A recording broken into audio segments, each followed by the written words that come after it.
Kangluk Puruk Khak natana political gilam dasu kaibung tahanduna Manipur tugaina ba Indian ang honari dandoluwang.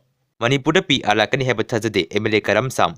May tang ahum 2023 gi nungtindagi may kubasi pawaleba ki damak idisa singi damak tumba maset chaba maset tawduna lanpam kedak ta yauduna lakpana koksisu apapata mata khangdre aduna hai ki bawada soi ki balan ki batabu nungai taba yawba khodimak ngakpiu wakani ta senga nungaite thawai ka khrabasing sonaiduna leholiba kayana yamorawram gani thawai di nungaite dubu ninghanna budi supok pokte I marik ma hek seliba makai lebaki damak mang thana honaram kini lebak sta bukar labadi kangjai bunga thori yanduna halabasu isana yari miyam so khalitana leibiu haina arambai tengwan gi PRO rapid mangang Pamna Tamakli. Aikoi som the Panalang Basu, Yanabi Pandam di Hong Deco, Moidi Pandam Tankaima Pangana, Muktana Lake, Sima di Kanguna si Haina, Arambai Tengon Lusing Purin, Oid Bokorongan Bokumana, Tamakli.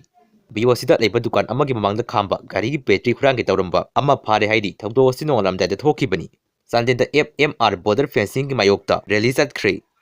Tongzu Kendra Gihanagi Emile Wedamba, Bizoi Koizam Mayumda, Masakang the Basingna, Bomb Naxla Heidi, Bomadu experting Laktuna, Laktokri Heidi. Anouba Chief Minister Khanbangam Dabadagi, Manipur PR Tamzilagani Haidi.